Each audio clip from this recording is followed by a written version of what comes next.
Hello and welcome back to art class. Today we are going to start a sculpture project. I know we don't normally get to do sculpture projects, but we're taking an opportunity here with you working at home to do that. Okay, you're going to need 4 pieces of paper to do this project. So you actually need 4. I'm going to use white paper, but this would work on lined paper as well. You're going to need the 4 pieces.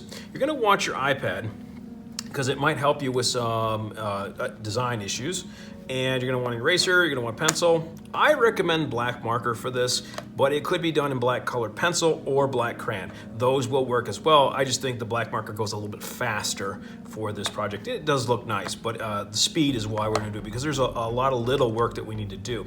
And a straight edge. You could use the side of your iPad, that would be fine. It's just something so that we can draw a nice straight line. We don't need to really measure anything, but a ruler can be helpful. Okay, so what we're going to be making is a kind of sculpture, but we need to prep some work first. So we need to create what is called a Zentangle. Some of you may have experience with Zentangles. What they are is repeated patterns and textures in a design. A lot of new coloring books for adults and older students have these weird designs put into the image. So it might be a lion, but the sections of the lion might have different textures that you got to color in. All right, so let me give you some examples, and I'm going to use this iPad here. In your assignment, under the Zentangle Sculpture, I've given a couple examples. Okay. One example is this sheet here that has different kinds of textures that you can use, or actually I should say designs. These are more of a designs. And there's lots of different ones. Are you required to use these? No, but I figured this might help you out, get your mind going in the right direction. So you can zoom in on them to see you can get a little bit closer. Notice they're usually black and white to keep it kind of simple. It could have been done in color, but for our purposes, we're just gonna work black and white. And then here's an example of textures that I created that are kind of Zentangle-ish as well. So you can see that here. And hopefully that will give you some ideas for doing this part of the project. I want to give you how to do this. What we're going to need to be doing is we're going to be making these little pieces of paper rolled up and to get this design. And some of mine are already glued here, and I'm just using it for an example. And we only actually need a little area of design. We don't need to fill the whole sheet. We do need the whole sheet to roll the paper so it's nice and thick, so it's strong enough to actually hold itself up and hold other pieces together. But our design is not going to be very big, so because we only need it to wrap around the outside. So what we're going to do is we're going to use 4 pieces of paper. I like to put my paper off to the side here. Because I don't want it to go through, since I am using marker. Marker tends to bleed through the paper, especially if you're using lined paper or like here, copier paper. That's what I'm using, or computer paper. Okay, so this is where your pencil and your straight ruler or your iPad will come in handy. What you're gonna do is you're gonna use 3 or 4 fingers. If your fingers are really skinny, use 4 fingers. If you have a little bit thicker fingers, then use 3. And you're just gonna put a mark here on this side, using your fingers as a spacer from the bottom. And notice that I am in the landscape format. Okay? I'm gonna do the same thing over here, 3 fingers, that way I know. And then I'm gonna use my ruler to basically connect them. Nice line all the way across. This is the area that we need to design, because when we roll it up, this will be on the outside. So this stuff, we're gonna just leave as white, because I don't want us to waste time doing something that's going to be hidden anyway. We're only going to do areas that we are actually going to use. I need you to break up this area into at least 3 sections. You can break it up into more, but I recommend like only 3, just for, again, speed purposes. Okay, so now I have 3 sections. That means I need 3 different designs in each section. The sections can be drawn in pencil, so let's say I want to go with a simple kind of a ray design.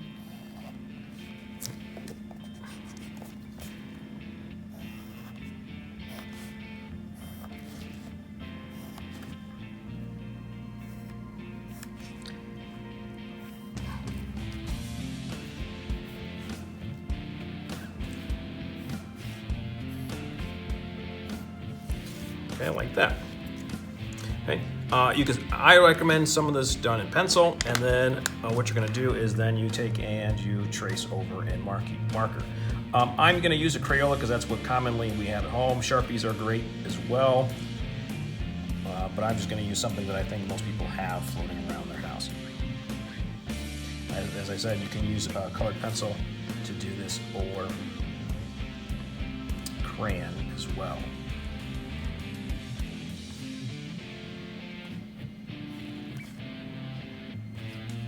And I also am going to have to do the dividing line. While I'm at it, I'm going to go ahead and do this dividing line. The advantage of using a Sharpie is that you're less likely to get stuff all over your hands. Then what you can do is, like, I personally like to go in and I'm going to adjust mine a little bit.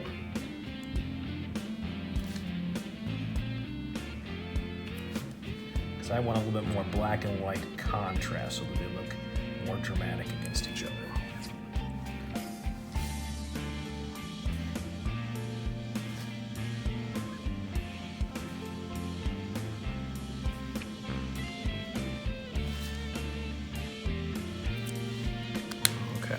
Then I would pick another one and fill it in. If you want to draw it all in pencil first and then trace it in marker, that's probably a great way to go. You can, if you're confident in your work, you can go ahead and start. So I'm like, this next texture I'm going to do is something I'm pretty confident in. Let's see, which way do I want it to go? I think.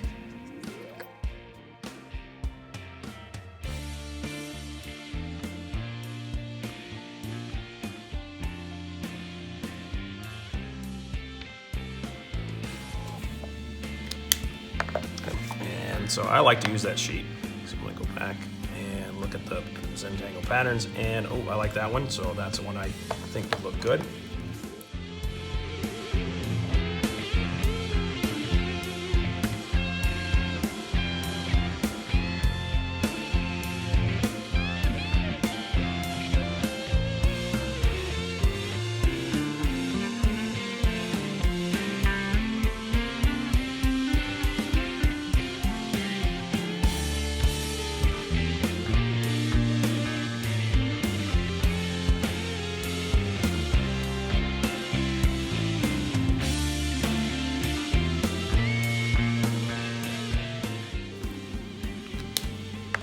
Okay, so this is sheet number one. It is now complete, and we're just gonna put that off to the side. You need to do this 3 more times. So you're gonna need 3 more sheets, okay?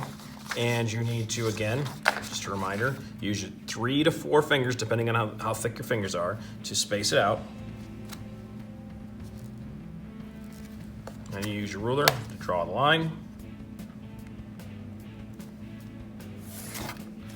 And then you're gonna create a design. So like this. Yeah, I don't like that.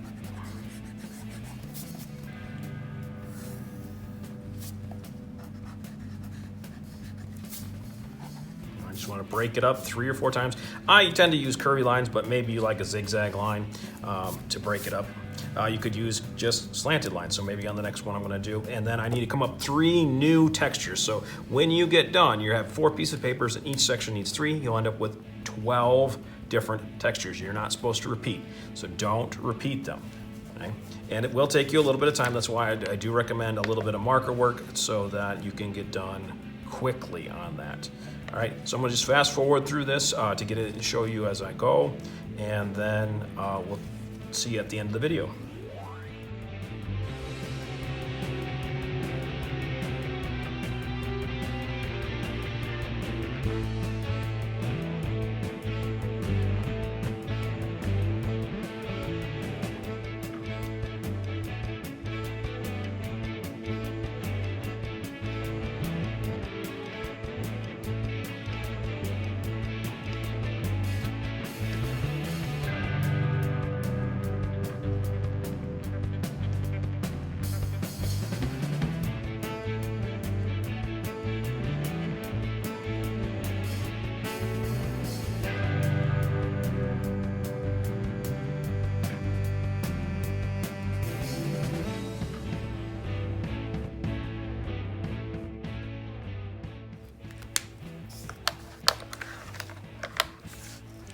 Okay, last step for any of this, for this part of this today, is to go in with your eraser and just kind of clean up any extra pencil lines that are floating around.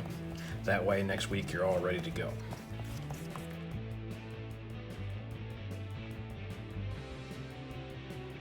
Okay, what I need you to do is you're going to kind of line these up like this, so I can see that your 4 sheets have a design on each one, 3 designs on each one, and then snap a photo of it, upload it so I can see it on Google Classroom, and I will see you next week for the next step of this.